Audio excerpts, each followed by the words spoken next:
What are you doing?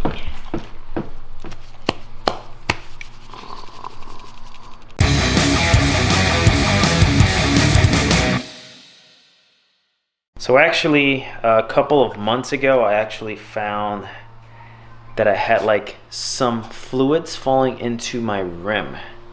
And I really thought that maybe I was leaking brake fluid, because it was like just like a couple droplets that I could see that was wet on my rim, and I really thought that it was brake fluid, and I really didn't want to be leaking brake fluid. Sometime later, I finally decided to take off the wheel, and I verify every single piece of nuts and bolts from the brake line.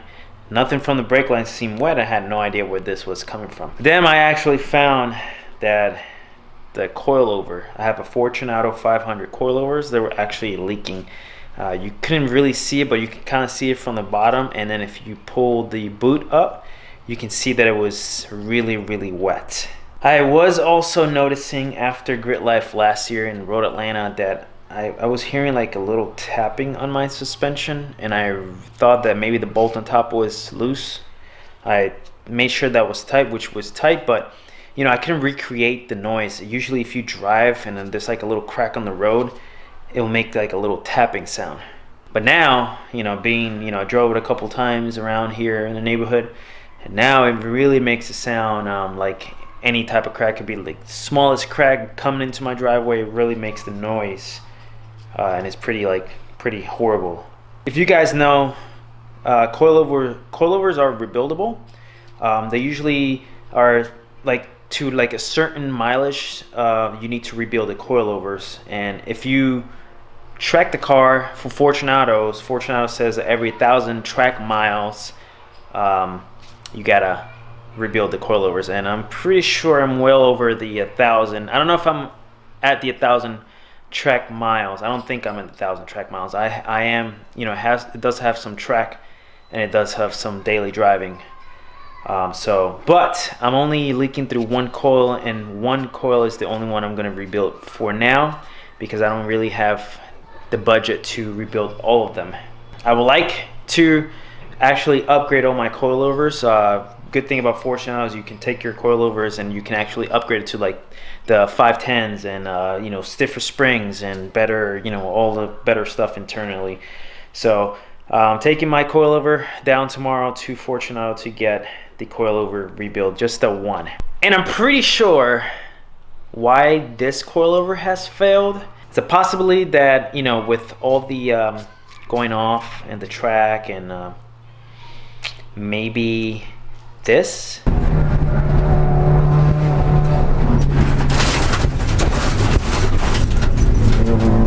But when it was really making the noise was at Grit Life in Road Atlanta, which I'm pretty sure is this turn.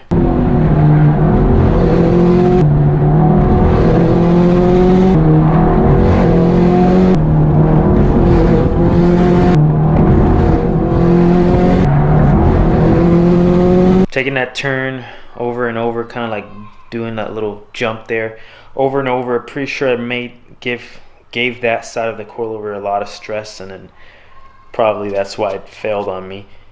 So right now we're gonna take the coilover out, and I'm gonna take the wheel off. I'm gonna show you all the all the leakage and stuff, and then take the coilover out, see how it looks off of the car, and then go down to Forunte Auto, get that rebuild. They said it takes like 30 minutes. So hopefully it's really quick, and then come back home, slap it on again, and I still need like a new alignment.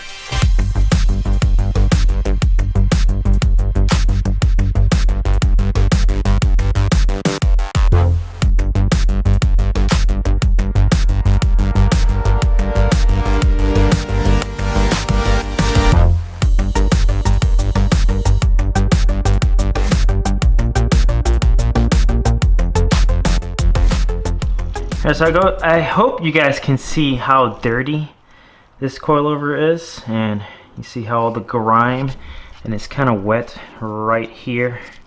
If I pull the boot up, you can definitely see fluids. Let me see if you can see that in there. You can definitely see like all that fluid kind of coming down. There you go, see? And it's pretty bad. So it's probably the seal in there is completely gone. So it's really bad. Okay, so the coilover is completely out, and I went and raised this little boot, and lots of fluid came coming down from the little boot. I thought that this fluid should have been like bluish. I've seen Forunte Auto like build some coilovers, and to my understanding, watching their videos, they put like a bluish fluids in there, and this looks like brake fluid to me, you know, just like the color of brake fluid. Smells like, kind of smells like diff oil a little bit, not as strong as diff oil, but pretty sure it's hydraulic fluid, or I don't know what it is, but pretty sure it's supposed to be blue. But you guys see, it's pretty bad. Even this thing came off. This thing came loose real quick when I pulled it out. So I'm gonna clean this up as much as I can and have it ready. And then tomorrow morning we'll go into Forunte Auto to drop this off real quick. The next day.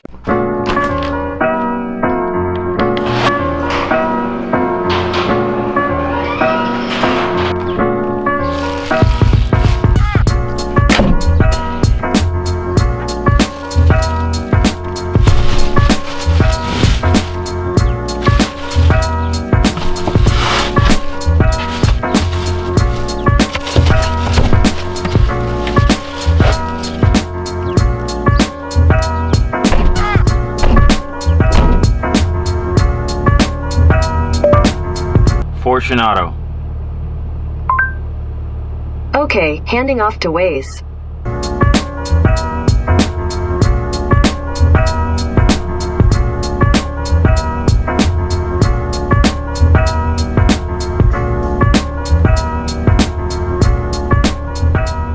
So to get to Richmond from my house, I literally take some like back roads.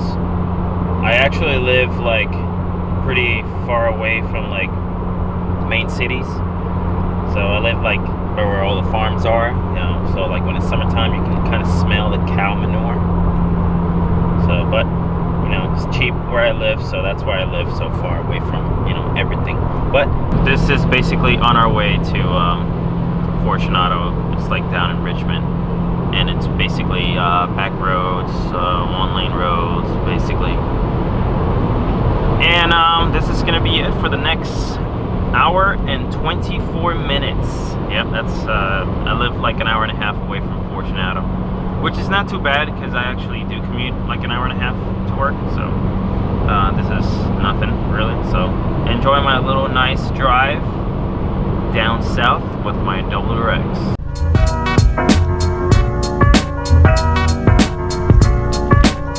Okay, so we made it to Forunte Auto. Already dropped off the coilover, and it's already been done in 20 minutes. So now we gotta head back home, which is like an hour and a half away. So I drove an hour and a half away to stay at Forunte Auto for 20 minutes, get my stuff taken care of nice and quick. They replaced a couple of internal components and even the radial bearing. I don't know if my radial bearing was bad or not, but I guess they replaced that too.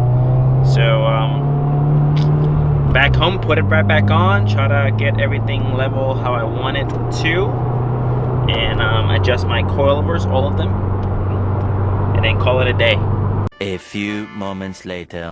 Alright, so I'm back home, and it is time to actually put the coilover right back into the car. And after that, I am going to make sure that I have my preloads correctly. So I'm going to make sure that they're both on the same side are going to be correct. I'm going to use my tape measure for that.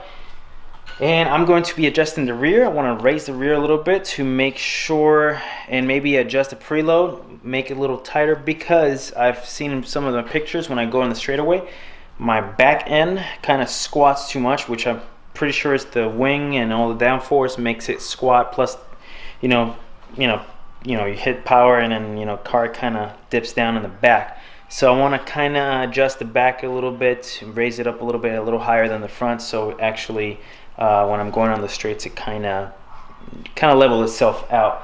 So let me get this coilover right back in and pretty much call it a day. Take it for a spin, make sure everything's good. There's no unknown noises, and then pretty much after that is going to be an alignment. All right, so I have the coilover inside. I've got the preload. I made sure that everything is the same here with the other side. I might have raised it just a little bit here.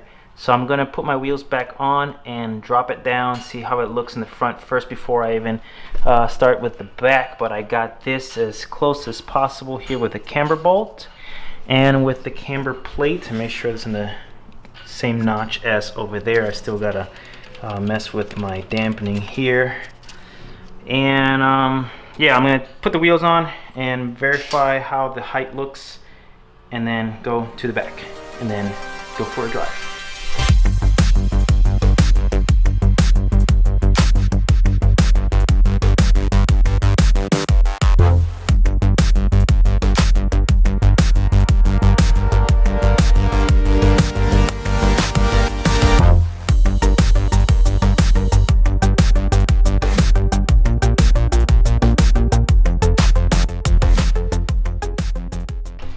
Okay, so I think this is a good spot right here. You know, I'm not going for the slam look. Of course, I gotta make sure that it's at a good height. It's not slam, because if it's slam, I'm gonna be scraping up inside that fender like I've done before. Messed up my fender liner. So I had to raise it up a little bit before, and then I think this is the perfect height. So now I'm gonna make sure that my rear is actually a little higher than this. So I feel like the rear is a little bit lower than the front. So I'm gonna do that, raise up my back, adjust the preload just a little bit, and we're gonna call it a day.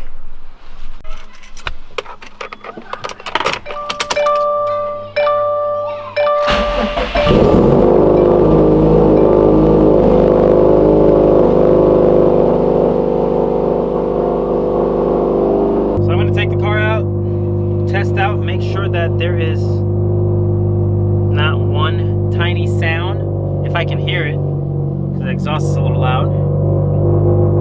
So let's see. Just a little spin, come back, call it a day, finish the video.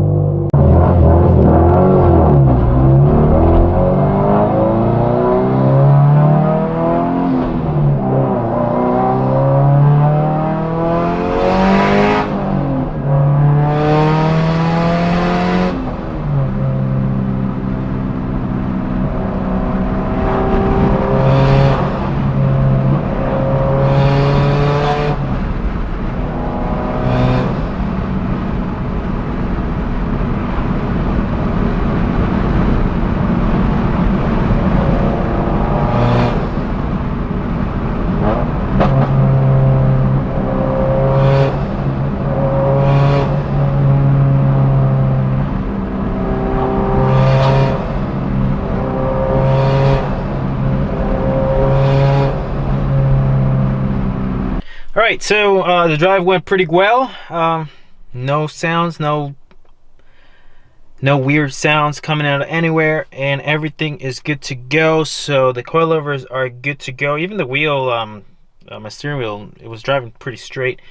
So I gotta make sure that I get a good track alignment, so corner balancing, all that stuff, and then that's it. And then hopefully it's good and it survives this racing season, and then hopefully sometime in the future I do upgrade my coilovers to something higher, more track wise and stiffer springs. But yeah, one thing I was gonna say, the rear adjustment to the rear springs, or the coils, are it's kind of tight back there, so it was really hard to actually turn, you know, to adjust the coilover in the back because it's so tight. So it's the best way to do is just pretty much take it off from the car. But It just took a little longer than expected because the wrench doesn't really fit back there. It only fits like, you can pretty much turn it just a tiny little bit, and that's it. And then yeah, so took a little longer than expected, but got it done. Just raised it just a tad bit, and then that's pretty much it. So